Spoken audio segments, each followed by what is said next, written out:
Shalom. Ya, kita hari ini dalam kebaktian pertama tadi dan sekarang kita akan membahas seputar doktrin Tritunggal. Ya, doktrin yang penting dalam iman Kristen. Nah, ini sesuatu yang menarik adalah bahwa kita diberi kesempatan belajar tentang doktrin. Pengajaran, itu penting karena apa saudara-saudara? Ada dua hal penting di dalam kekristenan, yaitu yang pertama, apa yang harus kamu yakini atau percayai, dan yang kedua, apa yang harus kamu lakukan. Ini dua hal penting. Jadi yang penting bukan hanya soal perilaku, tapi juga pemahaman. Ada banyak orang yang perilakunya baik, tapi pemahamannya kacau balau. Ada banyak orang yang pemahamannya bagus sekali, perilakunya rusak. Maka kekristenan itu dua ini, apa yang kamu percaya, apa yang kamu lakukan. Dan apa yang kamu lakukan harus didasari pada apa yang kamu percayai. Makanya saudara lihat Roma pasal 1 sampai pasal 11, ya, itu berbicara doktrin semua. Baru pasal 12, karena itu saudara-saudara, aku menasihatkan kamu untuk memberi dirimu sebagai persembahan yang kudus dan seterusnya. Itu baru yang praktisnya. Ya. 1 Korintus pasal 15 itu ayat 1 sampai 57 semua doktrin. Sampai ayat 58 baru praktisnya. Ya. Maka itu penting. Kalau orang tidak mempunyai pengajaran, maka sebenarnya dia tidak berbeda dengan agama lain. Karena kalau ngomong jangan mencuri juga semua agama juga ajar begitu kan. Ya, jangan benci orang juga begitu juga. Ya, jangan berdusta juga sama. Jadi sebenarnya doktrin itulah yang membedakan kita dengan agama lain. Kedua, doktrin itu jugalah yang membedakan kita dengan bidat-bidat. Ya. Saudara-saudara, kita bisa melihat bahwa bedanya kita dengan saksi Yehova, ya, bedanya kita dengan Mormon dan lain-lain. Itu biasanya bukan pada hal praktis, tapi pada doktrinnya atau pemahamannya. Ya, nah karena itulah pentingnya bagi kita. Pemahaman atau doktrin itulah yang membuat akar kita itu begitu kuat. Fondasi kita begitu kuat, sehingga begitu datang angin, pencobaan atau pengajaran sesat, kita tidak mudah meninggalkan keyakinan kita. Saudara, dulu saya sudah melayani Tuhan dari sangat muda. Saya kelas 2 SMP sudah khotbah, kelas 1 SMA sudah KKR keliling. Lalu saya punya 1 WL, anak muda juga, lebih muda dari saya. Kami dua pasangan yang sangat-sangat pas. Kalau dia WL, saya khotbah, wah cocok sekali. Lalu satu kali dia mau mencari pekerjaan, mau melamar jadi seorang angkatan laut, lalu bawa map lamarannya, minta saya doakan. Jadi saya doakan dia, lalu sudah berdiri di meja lamaran, kita dua berdoa tumpang tangan mapnya, Tuhan buka jalan supaya dia bisa lolos. Akhirnya dia lolos, dari menjadi seorang tentara angkatan laut. Berapa tahun kemudian saya dengar dia jadi Islam. Saya heran mengapa orang yang begitu ikut saya yang begitu lama, ternyata begitu mudah sekali meninggalkan Yesus. Saya sadar mungkin karena kita ngomong praktis terlalu banyak, tetapi pemahaman doktrinal itu kurang. Ada majelis gereja yang sangat saleh, sangat teladan, doa kuat, kesaksian kuat, pelayanan kuat. Tiba-tiba satu hari menyatakan diri masuk saksi Yehova. Kenapa bisa begitu? Selidik punya selidik, ada saksi Yehova berkunjung ke rumahnya. Lalu ngomong, Pak, Allah Tritunggal itu Bapa, Anak, Roh Kudus ya. Antara Bapa dan Anak mana lebih kekal, lebih tua? Dia bilang, oh sama saja. Lalu ditanya sama saksi Yehova, di mana ada Bapa yang umurnya sama dengan Anak? Di mana Anak itu lebih muda? Mikir-mikir begitu, iya juga ya. Akhirnya dia merasa bahwa Kristen salah, dan karena itu dia meninggalkan kekristenan, masuk saksi Yehova. Contoh lain, dulu ada seorang namanya Antonius Widuri. Ya, nah dia seorang Katolik. Lalu satu hari dia nantang seorang kiai, namanya Kiai Haji Mudori begitu ya, Ahmad Mudori. Nantang debat, bikin taruhan. Pak Kiai, mari kita debat Tritunggal. Kalau Kiai kalah harus masuk Kristen, dan kalau saya yang kalah saya masuk Islam. Akhirnya debat rally pada hari yang ke-9. Akhirnya Antonius Widuri mengakui ternyata doktrin Tritunggal tidak masuk akal. Lalu Antonius Widuri pun mengucapkan kalimat syahadat, asyhadu alla la ilaha illallah. Kenapa sampai dia kalah? Karena dia bilang, waktu debat itu dia bilang, saudara-saudara, Tritunggal itu seperti rokok. Ada tembakaunya, ada kertasnya, ada filternya. Tapi rokoknya cuma satu.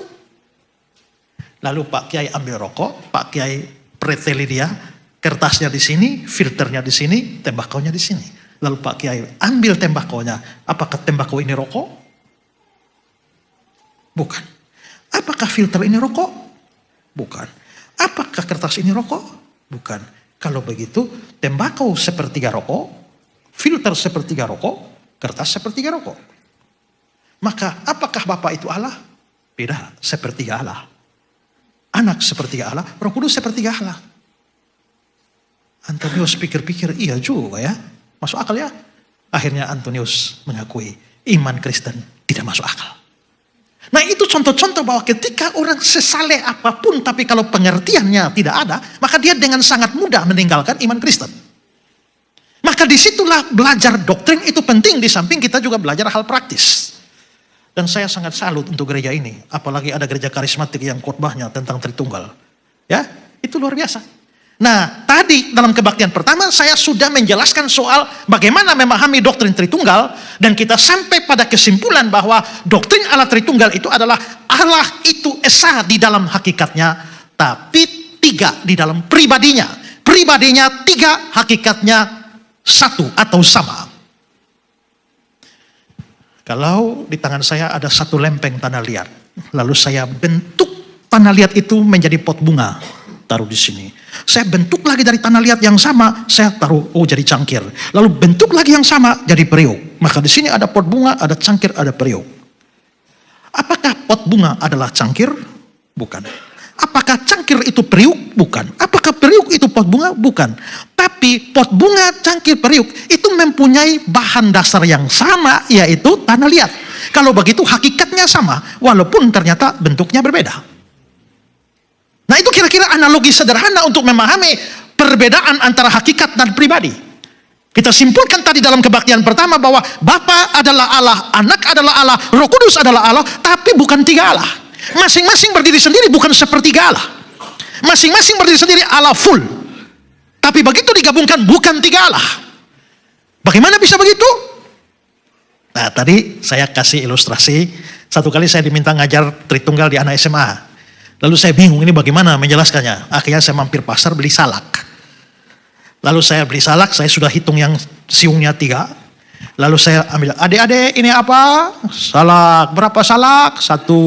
Saya kupas kulitnya hati-hati. Lalu saya ambil siung yang pertama. Ini apa adik-adik? Salak. Ini apa? Salak. Ini apa? Salak. Jadi ini salak, ini salak, ini salak. Berapa salak adik-adik? 3. Nah, sekarang kakak ambil kembali salak 1, salak 2, salak 3. Ambil kulitnya, lem kembali. Berapa salak adik-adik? 1. Masing-masing berdiri sendiri salak. Begitu digabung bukan 3 salak, 1 salak. Terus dasar Alkitabnya apa? Nah nanti lihat yang pertama tadi. Ya. Nah maka pada kesempatan ini saya hanya fokus untuk menjawab serangan. Makanya tadi saya bilang Pak Lukas mesti ada 3. Pertama, berikan dasar Tritunggal. Kedua, menjawab kesulitan-kesulitan. Lalu yang ketiga baru menjawab serangan-serangan. Tapi karena kebaktian saya khotbah cuma 2 kali, jadi nanti yang kita jawab serangan saja, yang kesulitannya tahun depan. Ya. Nah sekarang saya akan fokus kepada serangan-serangan. Doktrin Tritunggal ini menerima banyak serangan selama 2000-an tahun ini. Sejak dipercaya itu mendatangkan serangan dari banyak pihak. Baik dari agama lain maupun juga dari bidat-bidat di dalam agama Kristen sendiri. Yang anti terhadap Tritunggal. Nah sekarang saya akan bahas beberapa saja. Ada banyak tapi saya ambil beberapa saja. Pertama, serangan pertama mengatakan doktrin Tritunggal bukan ajaran Alkitab karena kata Tritunggal tidak ada di dalam Alkitab. Ini biasanya datang dari orang saksi Yehova. Islam juga. Coba tunjukkan dari Kejadian sampai Wahyu 1 saja kata Tritunggal, saya akan percaya. Nah, tapi saudara-saudara, ini tidak masuk di akal. Kenapa saudara? Karena memang kata Tritunggal tidak ada, tapi bukan berarti ajarannya tidak ada. Ketiadaan istilah tidak berarti ketiadaan ajaran. Saudara, saya satu kali debat dengan saksi Yehova. Dia bilang, kata Tritunggal tidak ada di Alkitab. Coba tunjukkan 1 ayat ada kata Tritunggal. Saya bilang, memang tidak ada. Kalau begitu Tritunggal tidak Alkitab ya. Lalu saya balik dia. Saya bilang, oke, kalian saksi Yehova, nama tempat ibadah apa? Balai Kerajaan, Kingdom Hall of Jehovah Witness. Balai Kerajaan. Tolong kasih saya 1 ayat saja. Mana ada Balai Kerajaan? bilang, oh tidak Pak, kalau Kingdom Hall, kalau balai kerajaan itu hanya tempat ibadah, bukan doktrin. Tritunggal ini doktrin. Oke. Kalian kan nama dalam bahasa Inggris kan Jehovah Witness. Tapi di dalam bahasa Indonesia namanya Saksi Yehuwa. Tulisan resminya YEHUWA. Yehuwa. Padahal nama Allah itu dalam bahasa Ibrani Yod-He-Waw-He, YHWH. Yang kalau ditulis taruh huruf hidup harusnya Yehuwah, ada H di belakang. Kalau kalian punya nama Yehuwa, ada A di belakang. Saya tanya, H terakhir kau taruh di mana? Kau buang di mana? Dia nggak bisa jawab. Ketiadaan istilah itu tidak berarti ketiadaan ajaran. Ada banyak ajaran di dalam kekristenan yang istilahnya tidak ada, tetapi ajarannya ada. Kita seringkali berbicara soal inkarnasi. Dalam bahasa Latin, dalam atau ke dalam karo, karnis itu daging. Inkarnasi masuk ke dalam daging. Itu berbicara tentang penjelmaan anak Allah menjadi manusia waktu Natal. Pertanyaannya, apakah ada kata inkarnasi dalam Alkitab? Tidak ada. Tapi apakah ajaran bahwa anak Allah datang menjelma dari manusia, lahir lewat perawan Maria, ada atau tidak? Ada. Konsepnya ada, istilahnya tidak ada. Kalau diserang Islam begitu, kalau Islam punya monoteisme, percaya ajaran tauhid kan? Saya tanya coba, mana ada satu ayat tauhid di dalam Al-Quran? Coba ada. Tidak ada katanya, tapi ajarannya ada. Kita biasanya punya dua sakramen, perjamuan kudus dan baptisan kudus. Kata sakramen ada? Tidak ada. Tapi perjamuan, ajaran tentang perjamuan ada? Ada. Ajaran tentang baptisan ada. Ajarannya ada, tapi istilah sakramen sendiri tidak ada. Karena itu persoalan bukan pada istilahnya, tapi pada ajarannya. Dan ajaran tentang doktrin Tritunggal itu ditemukan di dalam Alkitab. Tadi saya berikan sangat banyak dalam kebaktian pertama. Tapi intinya pertama adalah bahwa Alkitab bicara Allah itu Esa. Ulangan 6 ayat 4. Dengarlah orang Israel, Tuhan itu Allah kita, Tuhan itu Esa. Sementara Tuhan itu Esa, tapi Bapa, Anak, Roh Kudus juga disebut sebagai Allah. Yohanes 6 ayat 27 bilang begini, sebab dialah yang disahkan oleh Bapa, Allah dengan materainya. Berarti Bapa itu Allah. Sementara Yesus juga, Yohanes 1 ayat 1, firman itu adalah Allah, firman itu Yesus. Lalu Roh Kudus, Kisah 5 ayat 3, tapi Petrus berkata, Ananias, mengapa hatimu dikuasai iblis sehingga engkau mendustai Roh Kudus? Satu ayat setelah itu langsung bilang, engkau bukan mendustai manusia, tapi mendustai Allah. Kalau begitu Roh Kudus adalah Allah. Sementara Alkitab bilang hanya ada satu Allah, tapi Bapa disebut Allah, Anak disebut Allah, Roh Kudus disebut Allah. Lalu ada berapa Allah? Mau bilang 3, bagaimana dengan yang 1 tadi? Mau bilang 1, bagaimana dengan 3 ini? Dan ingat juga bahwa Bapa, Anak, Roh Kudus itu pribadi yang berbeda. Bapa bukan anak, anak bukan Roh Kudus bukan Bapa. Kalau Matius 28 ayat 19, baptislah mereka dalam nama Bapa, Anak, dan Roh Kudus. Kalau Bapa, Anak, Roh Kudus itu beda, itu sama, satu orang dalam tanda petik, satu pribadi. Ngapain namanya disebut 3? Doa berkat 2 Korintus 13 ayat 13. Kasih karunia Tuhan Yesus Kristus dan kasih Allah Bapa dan persekutuan Roh Kudus. Disebutkan 3 nama ini. Kalau memang Bapa, Anak, Roh Kudus itu satu oknum, satu pribadi, ngapain sebut 3? Nah, di sini kita harus berhati-hati dengan paham oneness. Karena oneness itu tidak percaya ada 3 pribadi. Oneness itu percaya bahwa Allah itu hanya satu pribadi, hanya namanya saja yang 3. Nah, itu sama seperti Pak Esra di gereja sebagai pendeta, di sekolah teologi sebagai dosen, tapi di yayasan sebagai pembina yayasan. Tapi Pak Esranya 1, jabatannya 3, pendeta, dosen, pembina yayasan. Nah, Yohanes berkata begitu, Allah itu satu pribadi saja.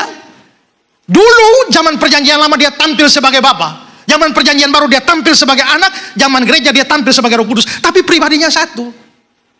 Nah, kalau begitu sekarang saya bertanya, ilustrasi tadi. Pendeta, dosen, sama pembina yayasan, bisa ketemu bertiga enggak? Bisa enggak? Enggak bisa. Tapi ternyata Bapa, Anak, Roh Kudus bisa. Waktu Yesus dibaptis keluar dari air, tiba-tiba datang Roh Kudus hinggap atasnya, lalu ada suara Bapa, inilah anakku. Tiga-tiga muncul bareng-bareng kok. Yang kedua, bisakah ketua yayasan, pendeta sama dosen ngobrol bertiga, bicara? Nggak bisa. Tapi Bapak bisa bicara pada anak, inilah anakku yang kukasihi. Yesus juga berkata, aku bersyukur kepadamu Bapa. Kalau Yesus itu Bapa, terus siapa yang bersyukur dan siapa yang menerima syukur? Bisakah ketua yayasan mengutus dosen pergi ke Brasil sana? Nggak bisa, orangnya satu. Tapi Bapak bisa mengutus anak. Bapak dan anak mengutus Roh Kudus. Itu berarti ada tindakan pengutusan. Itu berarti Bapak memang bukan anak. Anak bukan Roh Kudus. Roh Kudus bukan Bapak. Itu beda-beda. Dasar Alkitabnya apa? Nanti saya sudah jelaskan tadi di yang pertama tadi. Tapi mereka bilang, Pak, bukankah ada ayat yang bilang, barang siapa yang melihat aku, dia telah melihat Bapa. Ya kan? Yesus memang bilang, siapa melihat aku, dia telah melihat Bapa.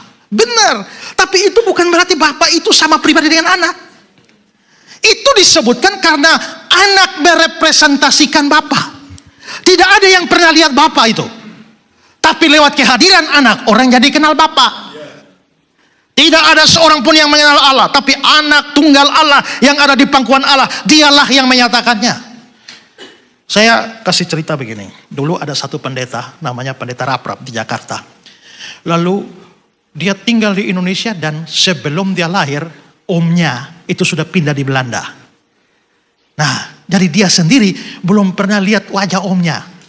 Zaman tempo dulu, foto juga belum ada. Satu hari dia mau pergi ke Belanda.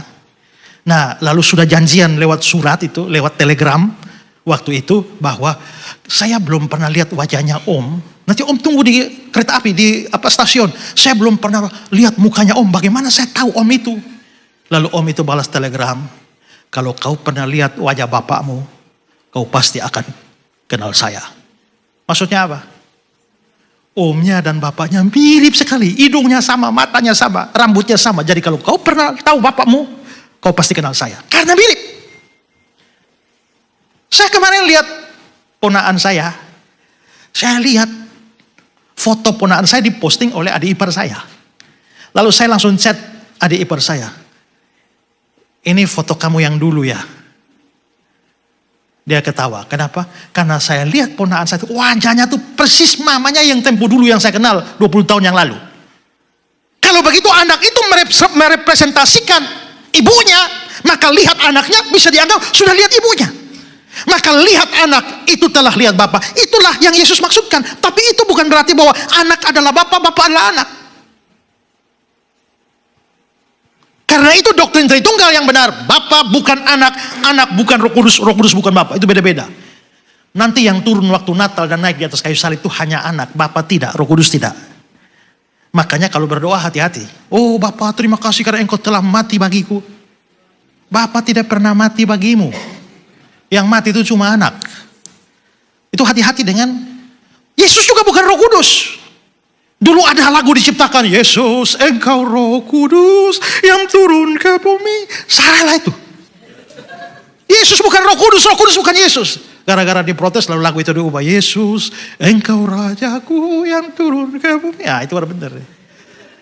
Sekarang saya coba saudara dengar baik-baik ya. Telah kulihat bukti kasih-Mu. Kasih siapa? Bapak atau Yesus? Telah kulihat bukti kasih-Mu. Kau menderita gantikanku. Siapa? Yesus. Karena kalimat selanjutnya, dengan darah-Mu Kau selamatkanku. Bapak gak punya darah. Roh Kudus gak punya darah karena gak pernah jadi manusia. Hanya Yesus yang jadi manusia. Kini hidupku menyenangkan-Mu. Terus, terlalu besar kasih-Mu. Ini pencipta lagu, ini dari ayat 1, dia ngomong Yesus loh. Darah-Mu, pengorbanan-Mu, penderitaanmu, tiba-tiba refnya terlalu besar kasih-Mu. Maka saya berpikir, pencipta lagu ini dua kemungkinan. Pertama, dia anggap Yesus itu Bapa. Makanya kau gantikanku, kau curahkan darah-Mu. Terima kasih Bapa. Kalau itu pikirannya, dia tidak ngerti Tritunggal. Tapi kemungkinan kedua, Mungkin dia berpikir penderitaan Yesus itu karena kasih Bapa yang mengutus Yesus datang. Kalau itu benar. Ya. Jadi lagu itu saya tidak bilang salah, juga tidak berani membenarkan. Kalau saudara tahu siapa penciptanya, silakan wawancara langsung. Ya. Nah, jadi kembali pada poinnya, itu berarti bahwa memang doktrin Tritunggal itu dihasilkan dari Alkitab, biarpun istilahnya tidak ada. Nah, kalau begitu siapa yang cipta istilah itu, Pak? Ada seorang bapak gereja yang hidup pada abad yang kedua dari Kartago, Afrika Utara, yang namanya Tertullianus. Dialah yang pertama kali pakai dalam bentuk bahasa Latin, yaitu Trinitas. Dia menulis di dalam salah satu tulisannya, una substantia tres personae. Satu substansi, satu hakikat, tiga pribadi. Dan istilah ini pada akhirnya dilegalkan di dalam Konsili Nisea yang pertama tahun 325 dan juga Konsili Konstantinopel setelahnya. Kalau begitu kesimpulan kita, istilah bisa tidak ada, tapi ajarannya dari Alkitab. Amin. Amin. Jadi jangan khawatir bahwa ini ajaran dari luar Alkitab. Yang kedua, keberatan yang kedua adalah, atau serangan kedua, mereka bilang doktrin Tritunggal bersifat politisme. Politeis itu artinya banyak Allah. Monoteis itu satu Allah. Nah, mereka menuduh bahwa Tritunggal itu politeis, dan karenanya kita dianggap kafir. Mereka menuduh bahwa orang yang percaya Tritunggal itu sedang percaya tiga Allah, triteisme, yang bersifat politeis. Karena itulah maka Kristen dianggap kafir karena menyembah tiga Allah. Nah, itu kita dapat tuduhan banyak. Ya. Tapi itu tuduhan yang salah alamat. Mengapa?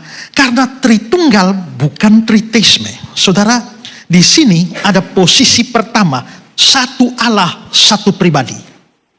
Monoteis ketat, monoteis tunggal. Di sini ada Islam, ada Yahudi, ada Unitarian, ada Saksi Yehova. Tapi di sini ada kepercayaan politeis atau triteis, percaya ada tiga Allah.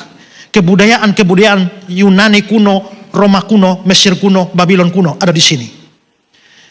Yang sini monoteis ketat, yang sini ada tiga Allah. Tritunggal di mana? Tritunggal posisi di sini. Jadi Tritunggal itu bukan monoteisme ketat. Protestan ada di sini, Kristen ada di sini, Katolik ada di sini. Kita bukan ini. Kita juga bukan ini. Kita bukan Unitarian, kita bukan Triteism, kita Tritunggal. Maka posisinya di tengah, menganggap Tritunggal sama dengan Triteisme, itu menunjukkan kau bodoh, tidak paham apa itu Tritunggal, tidak paham apa itu Triteisme. Ya. Karena itu ada trinya, ada tunggalnya. Kalau kita menyembah tiga Allah harusnya tri saja, gak usah ada tunggalnya. Kalau kita seperti Islam Yahudi ya harusnya adalah tunggal saja, gak usah ada trinya. Tapi kita percaya ada trinya, ada tunggalnya. Trinya merujuk pada pribadi, tunggalnya merujuk pada hakikat. Apakah ini bertentangan dengan logika? Tidak. Baru salah secara logika kalau 3 dan 1 merujuk pada aspek yang sama. Tapi karena 3 merujuk pada aspek pribadi, 1 merujuk pada aspek hakikat, maka ada 2 rujukan, ada 2 unsur pribadi dan hakikat. Maka itu menjadi tidak menyalahi logika. Oke, sekarang sudah lihat gambar ini. Sekarang saya tanya, ada berapa segitiga? Ada berapa segitiga? Ada berapa sudut? Lalu kalau saya bilang, ini adalah satu segitiga sekaligus segitiga. Satu segitiga sekaligus 3 segitiga. Masuk akal nggak?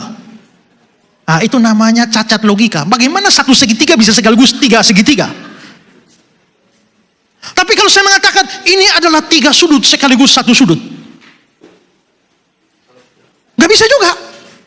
Tapi kalau saya bilang ini satu segitiga dengan 3 sudut, logika mana yang salah? Nggak ada. Makanya kalau kita bilang orang Kristen percaya Tritunggal, 1 Allah sekaligus 3 Allah, nah itu baru masalah.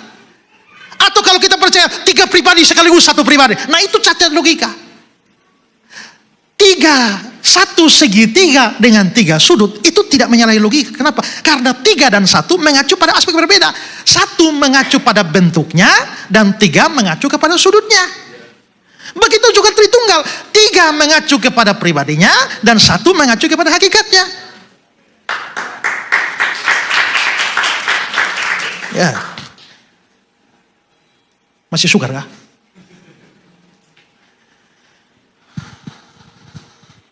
Adek, mari sini dulu. Jadi pahlawan.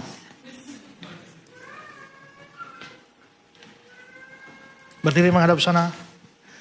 Sekarang, kalau saya berkata bahwa anak ini punya 2 kaki sekaligus 4 kaki. Masuk akal nggak? Nggak masuk akal. Kalau saya mengatakan bahwa anak ini punya 2 mata kaki sekaligus 4 mata kaki. Enggak juga. Tapi kalau saya bilang anak ini punya 2 kaki dan 4 mata kaki. Benar enggak? Benar. Karena 2 mengacu pada kaki, 4 mengacu pada mata kaki. Karena yang diacu berbeda, maka itu tidak salah sama sekali. Allah itu Tritunggal. Tri mengacu kepada pribadi, tunggal mengacu pada hakikat. Lalu salahnya di mana? Logika mana yang dilanggar? Terima kasih. Ya.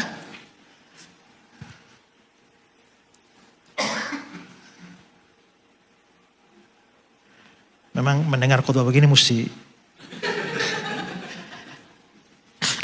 Nah, maka tuduhan bahwa kita politeis itu sesuatu yang salah dan juga tidak logis kalau menuduh kita seperti itu. Sekarang yang ketiga. Yang ketiga, tuduhannya doktrin Tritunggal tidak masuk di akal dan menyulitkan orang memahami Allah. Masa memahami Allah saja kok susah amat itu? Doktrin ini bikin kita susah memahami Allah dan tidak masuk akal. Benarkah tidak masuk akal? Nah, tadi dalam kebaktian pertama saya jelaskan. Filsuf Inggris John Locke itu mengatakan bahwa pengetahuan itu bukan hanya soal masuk akal dan tidak masuk di akal. Itu terlalu sempit. Pengetahuan dibagi 3 level. Pertama, masuk akal, rasional. Kedua, bertentangan dengan akal, kontrarasional. Dan yang ketiga ada suprarasional. Supra itu di atas. Melebihi rasio, melampaui rasio. Itu disebut suprarasional. Dari supra itu akar katanya sama, super. Supra menjadi super. Ada banyak men, tapi ada men lebih hebat dari men lain. Namanya Superman. Ada banyak mie, tapi ada mie lebih daripada mie yang lain. Supermie. Kan? Ada market, tapi ada market lebih daripada market lain. Supermarket. Ada hero, tapi ada hero lebih dari hero lain. Namanya superhero. Berarti super itu di atas. Maka ada rasional, ada kontrarasional, ada suprarasional. Makan 2 piring dan kenyang rasional. Makan 13 piring tetap lapar. Itu kontrarasional. Tapi terdampar di tengah laut karena tenggelam. Terkatung-katung 60 hari. Tidak jadi almarhum. Itu suprarasional. Kasih masuk tangan di api panas. Nah, itu rasional. Tapi begitu masuk tangan di api. Dingin sekali ya. Dingin sekali. Nah, itu kontrarasional. Tapi dibakar di dalam api seperti Sadrak, Mesak, Abednego, tapi tidak terbakar. Itu suprarasional. Ya. Nah, Allah kita itu dialah yang menciptakan rasio kita. Kalau dia menciptakan rasio kita, masa dia muat di dalam rasio kita? Dia pasti melampaui rasio kita. Dan karena rasio kita kecil, maka kita waktu mau memahami tentang dia, itu menjadi sulit. Tapi bahwa itu sulit, masalahnya bukan pada dia, tapi pada kita. Kalau ada satu anak SD, kelas 1, diajar tentang kalkulus, cabang matematika untuk mempelajari perubahan dan pergerakan. Bagi anak itu terlalu sulit. Dia berkata, ini tidak masuk akal. Benarkah kalkulus tidak masuk di akal? Bukan. Itu melampaui akal si anak. bukan kontrarasional, tapi suprarasional. Masalahnya bukan pada kalkulusnya, tapi pada keterbatasan si anak di dalam memahami. Begitu juga Tritunggal itu. Tritunggal menjadi sulit bukan karena Tritunggal itu tidak masuk di akal, tapi karena dia berada pada level di atas akal dan akal kita tidak sanggup memahaminya, maka wajar kalau itu sulit. Ya. Nah, karena doktrin Tritunggal melampaui akal dan itu menyebabkan kesulitan, maka itu justru masuk akal. Karena kalau kamu bicara sesuatu yang di atas akal, waktu kau bicara nggak susah apa-apa, kayaknya aneh ya. Justru waktu sulit itu menunjukkan itu sangat masuk akal. Para ilmuwan sekarang mempelajari cara otak bekerja saja itu masih susah dipahami. Padahal otak itu ciptaan. Memahami ciptaan saja masih susah, apalagi memahami pencipta. Masuk akal, sulit justru masuk akal. Dan Allah itu memang di atas akal kita. Ayub 36 ayat 26. Sesungguhnya Allahu Akbar tidak tercapai oleh pengetahuan kita. Makanya tadi saya ajarkan, kalau itu melampaui akal budi kita, sikap yang benar itu jangan tunggu mengerti baru percaya. Nanti sampai kiamat juga tidak mengerti. Caranya apa?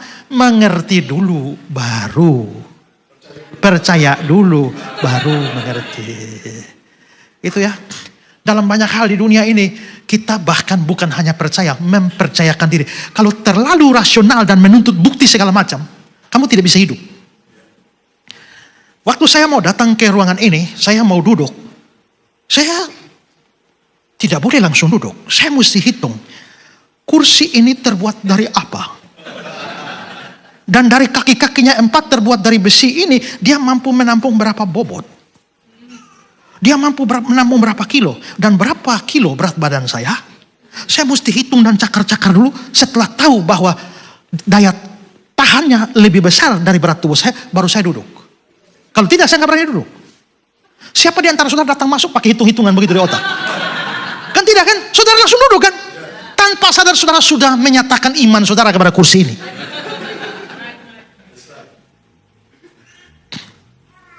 Saya tidak akan melakukan kalau saya tidak ada bukti lengkap.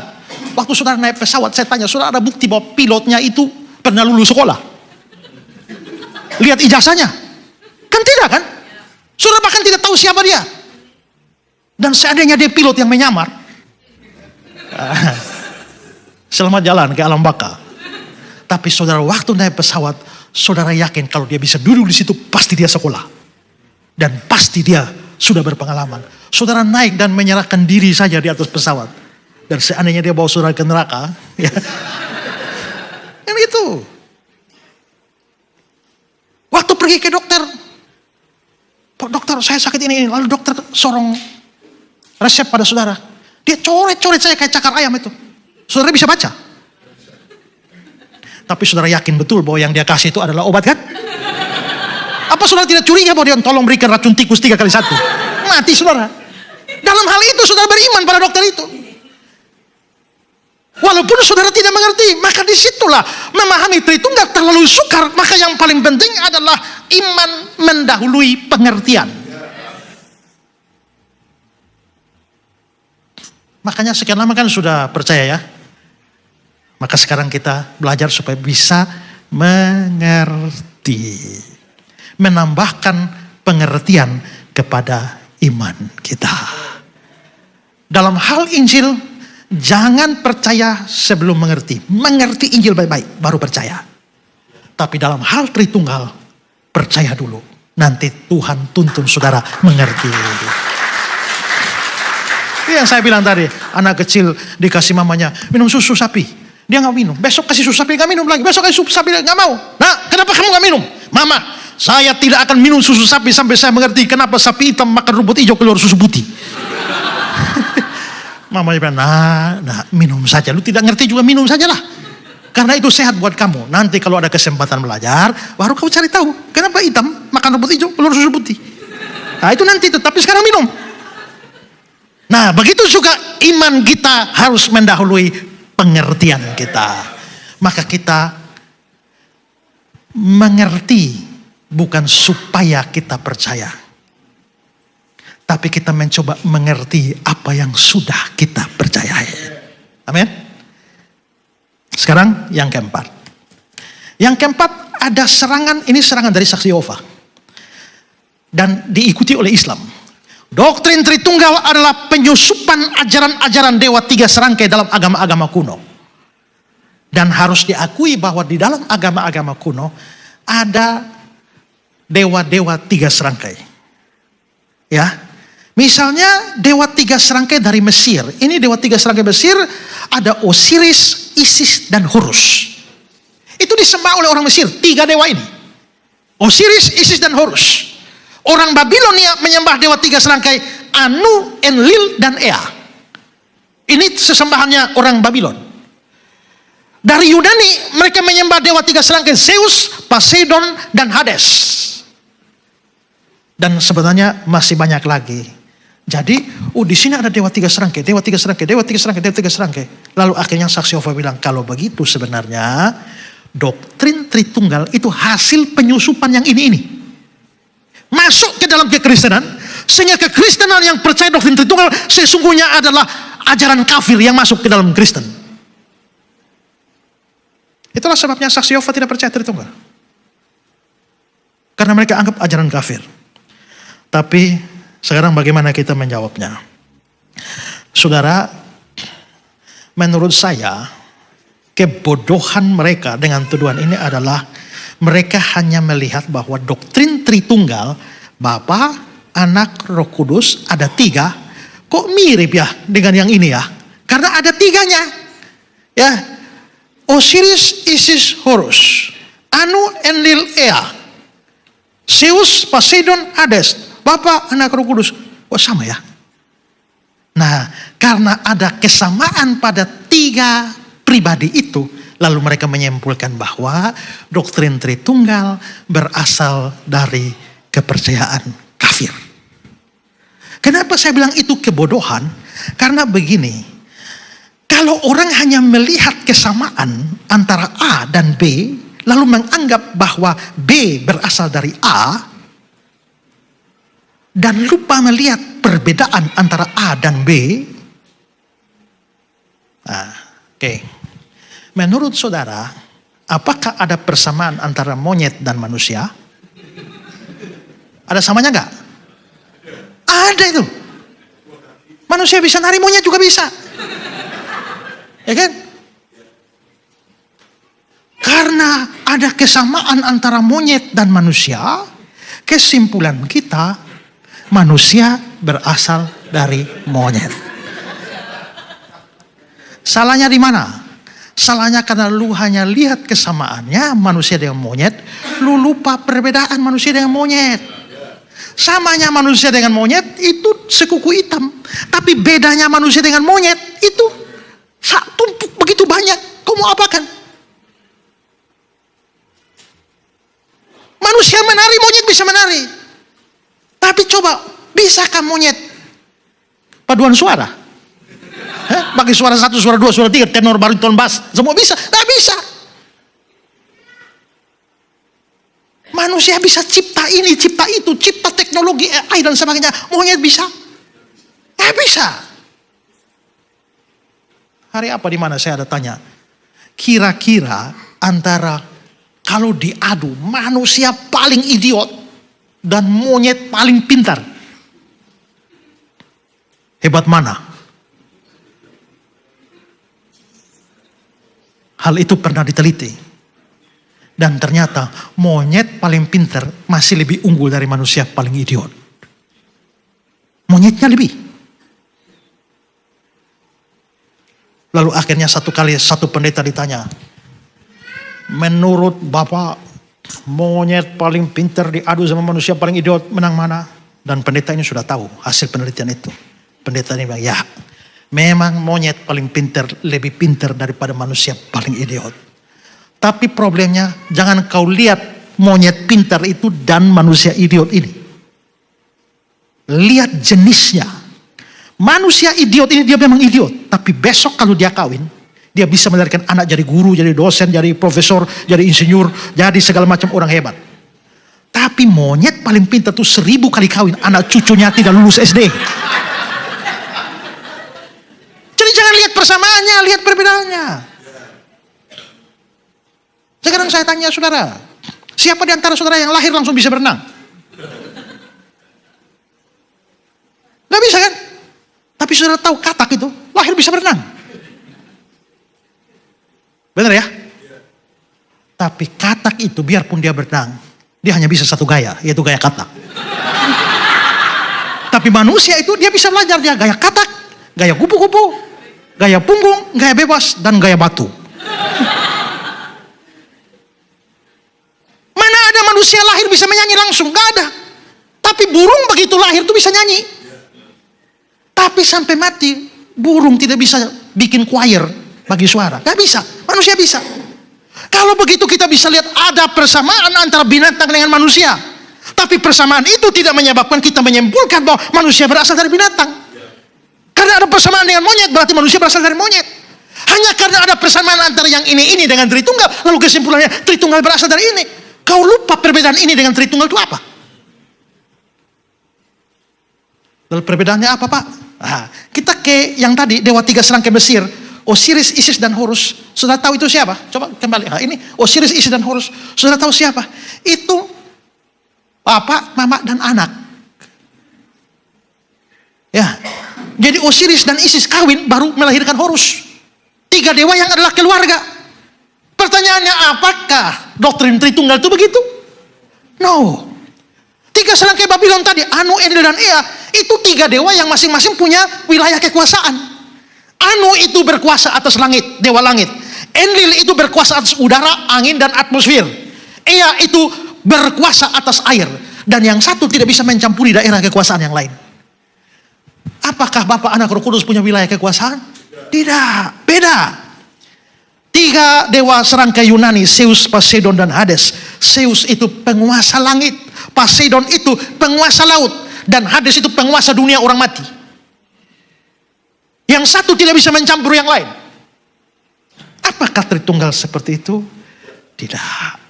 Kalau begitu, kita bisa melihat bahwa disitulah Tritunggal memang ada sama dengan yang ini tadi, tapi perbedaannya sangat banyak. Dan kesimpulan logis harusnya mengatakan tidak ada hubungan sama sekali, hanya karena kesamaan sedikit.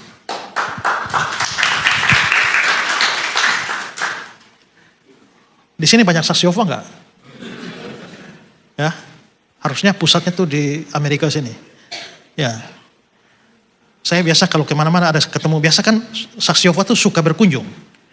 Biasanya mereka pakai baju rapi, tangan panjang dasi, jalan 2-2 orang. Kalau ada 2 orang berkunjung ke rumah saudara, nanti lihat yang satu yang banyak ngomong itu biasa junior. Yang jarang omong itu seniornya. Nah itu gitu. Tapi saya bikin balik. Biasanya saksi Yehova, makanya Insinyur Herlianto itu menulis buku Saksi-saksi Yehova tamu tak diundang yang berkunjung ke rumah Anda. Karena mereka terkenal dengan rajin berkunjung. Nah, saya balik bahwa sekarang saya yang kejar saksi Yehovanya. Tapi satu kali saudara Natal agak lewat, kira-kira Januari. Tiba-tiba 2 orang saksi Yehova datang. Saya lihat tampilannya, saya tahu saksi Yehova. Tapi mereka tidak tahu saya pendeta. Nah, waktu mereka masuk, lalu saya bilang, wah silakan masuk, selamat Natal. Setelah itu saya bilang, oh iya ya, kalian tidak percaya Natal ya. Kalian kan tidak merayakan Natal. Orang saksi Yehova tidak merayakan Natal. Kenapa? Karena mereka bilang, Natal itu merayakan ulang tahun Yesus. Di Alkitab tidak pernah ada orang benar merayakan ulang tahun. Yang merayakan ulang tahun hanya orang kafir. Pertama Herodes, kedua Firaun, dan langsung jatuh korban. Jadi di Alkitab itu tidak ada orang benar merayakan ulang tahun. Karena Natal merayakan ulang tahun Yesus, maka orang Kristen tidak boleh merayakan Natal. Ya saya bilang, wah selamat Natal. Oh iya benar, kalian kan tidak merayakan Natal ya. Lalu saya bilang, kenapa sih kalian tidak merayakan Natal? Lalu si saksi Yehova menjawab saya, bisakah Bapak tunjukkan di dalam Alkitab ada perintah merayakan Natal? Saya bilang, tidak ada. Nah itu tidak ada, jangan dilakukan. Lalu saya tanya, oh jadi untuk melakukan sesuatu harus ada perintah dulu? Iya, Kalau tidak ada perintah tidak boleh, ya. Lalu saya lihat dia pakai dasi. Ya Bapak, coba kasih saya satu ayat di mana perintah pakai dasi.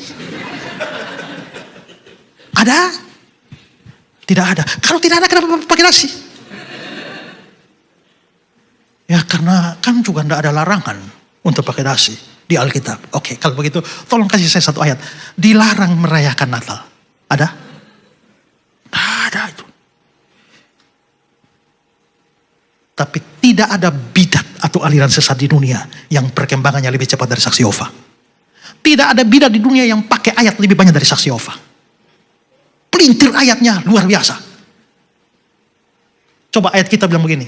Aku berkata kepadamu sesungguhnya hari ini engkau bersama dengan aku di taman di Firdaus. Aku berkata kepadamu sesungguhnya hari ini juga engkau bersama dengan aku di Firdaus. Kapan di Firdaus? Kapan masuk Firdaus? Hari ini kan? Aku berkata kepadamu hari ini juga engkau bersama dengan aku di Firdaus. Berarti masuk Firdaus hari ini. Masalahnya saksi Yehova tidak percaya ada neraka. Lalu masuk surga itu cuma 154.000 orang. Berdasarkan Wahyu 7 ayat 4 tafsiran mereka. Jadi surga sudah penuh. Hanya 144.000 orang sudah penuh. Maka orang saksi Yehova sekarang itu tidak harap masuk surga. Banyak orang Kristen tidak pasti masuk surga. Tapi mereka pasti tidak masuk surga. Karena sudah penuh. Nah kalau begitu mereka tidak masuk surga sementara neraka tidak ada. Mereka ada di mana? Mereka akan ada di Firdaus di bumi. Kapan Firdaus itu? Nanti Tuhan ciptakan di akhir zaman. Kalau begitu Firdaus belum ada. Nah itu ayat tadi. Hari ini engkau bersama dengan aku di Firdaus. Berarti hari ini berarti sudah ada. Lalu saksi Yehova ubah sedikit di Alkitabnya. New World Translation. Aku berkata kepadamu hari ini. Sesungguhnya engkau akan bersama dengan aku di Firdaus. Ngerti perbedaannya? Kalau punya kita, aku berkata kepadamu, sesungguhnya hari ini. Kalau mereka, aku berkata kepadamu hari ini, sesungguhnya engkau akan bersama dengan aku di Firdaus. Jadi dia cuma putar saja. Sesungguhnya dengan hari ini dia geser, posisinya berubah. Ini penyesatan terlalu kentara, terlalu halus. Persis seperti ular menipu Hawa di Taman Eden. Kalau saudara tidak belajar baik-baik firman, saudara gampang disesatkan. Ya. Nah, karena itu maka kemiripan itu tidak membuktikan asal usul. Justru doktrin Tritunggal itu berakar pada monoteisme Yahudi yang ketat. Karena kalau tidak monoteis, kita bukan jadi Tritunggal. Tapi kita jadi tri saja, triteisme saja. Terakhir, yang kelima. Lagi-lagi tuduhan dari saksi Yehova dan diadopsi oleh Islam. Maka orang seperti Saniho Munir, orang seperti Ahmad Deedat, orang seperti Zakir Naik, semua seragam omong seperti ini. Doktrin Tritunggal adalah produk konsili Nisea tahun 325. Konsili itu seperti muktamar, sidang besar gereja, umum. Di kota Nisea, itu di Turki. Karena dulu Turki pusat Kristen. Ya, tahun 325. Nah, mereka bilang bahwa Yesus baru diangkat jadi Tuhan tahun 325. Dan karena itu Tritunggal juga baru diciptakan pada tahun 325. Kalau saudara pernah lihat debat saya sama Saniho Munir, dia bilang Yesus baru diangkat jadi Tuhan tahun 325. Saya tanya dia, Bapak tahu dari mana? Oh, dia kasih keluar bukunya. Oh, ini buku. Buku Bapak terbitan tahun berapa? 2000. Nih, saya punya buku dari tahun 300-an ini. Saya maju dan bawa ke dia, coba buka itu buku setebal bantal itu, Bapak kasih tahu saya di bagian mana mereka angkat Yesus jadi Tuhan. Itu omong kosong, pemutar balikan sejarah. Pertama saudara, sebelum tahun 325, kita sekarang nggak omong Alkitab. Kalau Alkitab jelas dasarnya. Tapi kalau kita ngomong sejarah, sebelum tahun 325, bapak-bapak gereja itu sudah percaya pada Tritunggal. Sudah percaya Bapa, Anak, Roh Kudus. Sekarang saya buktikan. Saudara lihat, ini adalah Aristides. Ini tahun 140. Dia bilang begini. Orang Kristen adalah mereka yang berada di atas setiap orang di bumi, yang telah menemukan kebenaran karena mereka mengakui adanya Allah, pencipta, penyebab segala sesuatu, di dalam Putra satu-satunya dan di dalam Roh Kudus. Ini tahun 140. Tahun 150 ada Polikarpus. Polikarpus ini uskup Smyrna yang mati itu, mati dibakar itu. Karena ketika dia di sidang itu, gubernur berkata, Polikarpus, sangkali Yesus kalau tidak kau mati. Polikarpus di stadion. Polikarpus bilang, Tuhan, 86 tahun aku mengikuti Yesus dan percaya pada Yesus. Belum satu kali pun dia mengecewakan aku. Apakah kau pikir kau akan mampu membuat aku mengecewakan dia dalam 1 detik penyanggalanku? Tidak. Engkau bisa memisahkan kepala saya dari leher saya. Tapi engkau tidak bisa memisahkan hati saya dari hati Yesus. Mereka tangkap dia, mau buang dia ke dalam api. Dia bilang, tidak usah, saya masuk sendiri. Maka dia masuk sendiri ke dalam api. Dan saudara-saudara tahu waktu dia masuk dalam api, dia menyanyi. Nyanyiannya apa? Nah, ini nyanyiannya. Aku memujimu untuk segala sesuatu. Aku memberkatimu, aku memuliakanmu bersama dengan yang kekal dan Kristus surgawi, putramu yang terkasih. Dengan siapa? Kepadamu dan Roh Kudus. Kemuliaan bagi keduanya, Anak dan Roh Kudus, sekarang sampai selama-lamanya. Amin. Tahun 150.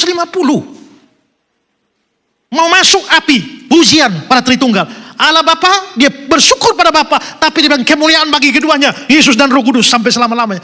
Kalau Yesus dan Roh Kudus bukan pribadi Allah, ngapain dia memuliakan? Tahun 150 Polikarpus sudah percaya Tritunggal. Tahun 160 ada orang namanya Matetes, dia bilang begini, Sang Bapa mengutus firman di mana dia dinyatakan kepada dunia.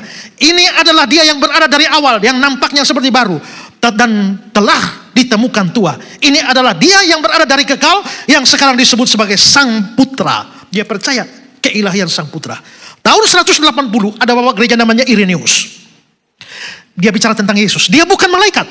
Bersama dengan dia, Bapa selalu hadir, firman dan hikmat, Sang Anak dan Roh Kudus. Dia menciptakan segala sesuatu sebagaimana yang dikatakan, baiklah kita menciptakan manusia menurut gambar dan rupa kita. Kejadian 1 ayat 26, tahun 180. Tahun 190 ada bapak gereja namanya Clemens. Dia bilang begini, yang ketiga adalah Roh Kudus dan Anak yang kedua yang olehnya segala sesuatu diciptakan menurut kehendak Sang Bapa.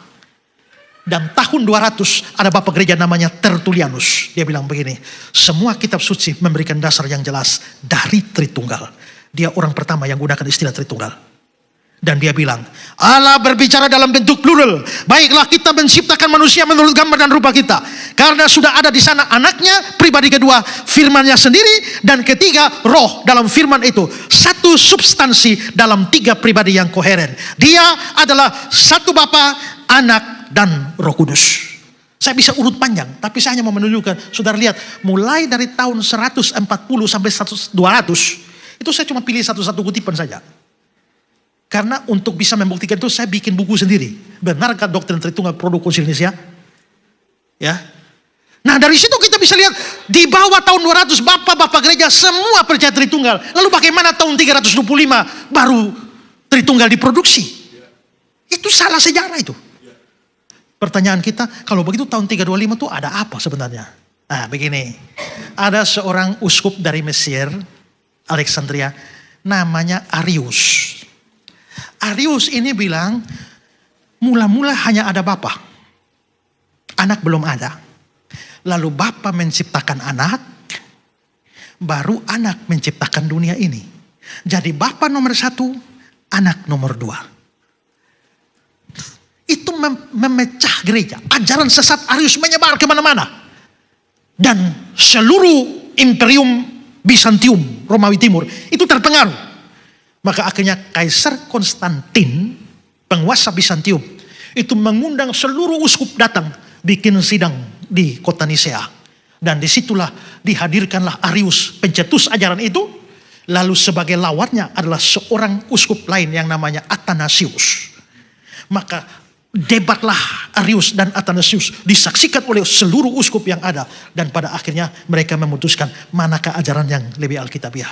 Dan kesimpulan mereka adalah ajaran Ariuslah ajaran yang sesuai dengan kitab suci dan seluruh bapak gereja sebelum itu. Sementara ajaran Arius itu sesat. Akhirnya ajaran Arius melemah, hilang. Pada abad pertengahan dia muncul kembali dalam ajaran namanya Christadelphian. Habis itu hilang lagi, tenggelam. Lalu pada zaman modern dia muncul lagi di Amerika. Namanya Jehovah Witness. Itu sejarahnya dari situ. Jadi kalau begitu waktu sidang gereja Konsil Indonesia itu mereka bikin apa? Setelah perdebatan Arius atau Athanasius itu, mereka akhirnya menilai ajaran Ariuslah ajaran Alkitab, ajaran bapak-bapak gereja. Kalau begitu kita sahkan doktrin Tritunggal itu sebagai ajaran resmi gereja. Pengesahannya tahun 325. Bukan produksinya tahun 325. Tritunggal itu sudah muncul jauh di Alkitab, jauh di dalam sejarah gereja dari awal. Karena itu saudara-saudara, doktrin Allah Tritunggal ini doktrin yang sudah 2000-an tahun. Dan gereja hidup dengan iman ini. Sementara itu saudara harus hati-hati karena ada orang-orang juga, ada pendeta-pendeta kaliber juga yang mengajarkan bahwa Yesus nomor 2 setelah Bapa. Ada major God, ada minor God. Sama seperti saksi Yehova bilang, ada Allah senior, ada Allah junior. Itu ajaran sesat. Dan kita harus menolak ajaran itu. Walaupun kita mungkin menghargai orangnya, tapi ajarannya tetap ajaran sesat. Kalau begitu kesimpulan kita, doktrin Tritunggal. Doktrin yang Alkitabiah, doktrin yang unik tentang Allah yang tidak ada duanya di dunia ini. Bukan hasil kepercayaan dari mitos-mitos triteisme kuno. Dan tidak bertentangan dengan akal budi atau logika. Lalu pesan buat kita apa? Pegang dan percaya doktrin ini secara sungguh-sungguh. Jangan terpengaruh dengan siapapun yang berusaha mengalihkan saudara dari kepercayaan terhadap Tritunggal. Dan yang kedua, kalau memang Tritunggal itu benar, maka Allah kita itu Tritunggal. Yang harus saudara sembah adalah Tritunggal. Yang harus saudara puji adalah Tritunggal. Yang harus saudara layani adalah Tritunggal. Yang harus mendapatkan kesetiaan saudara adalah Bapa, Putra, dan Roh Kudus. Mau puji Tritunggal? Mari bangkit berdiri. Nyatakan kepercayaan saudara-saudara. Berikan pujian dan penyembahan. Dan bakti saudara kepada Tritunggal yang kudus. Bapa, Putra, dan Roh Kudus. Bersyukur bahwa hari ini saudara boleh mendapatkan pengajaran yang meneguhkan iman saudara di dalam Tritunggal yang kudus. Puji dan sembah padamu Tuhanku sepanjang hidup.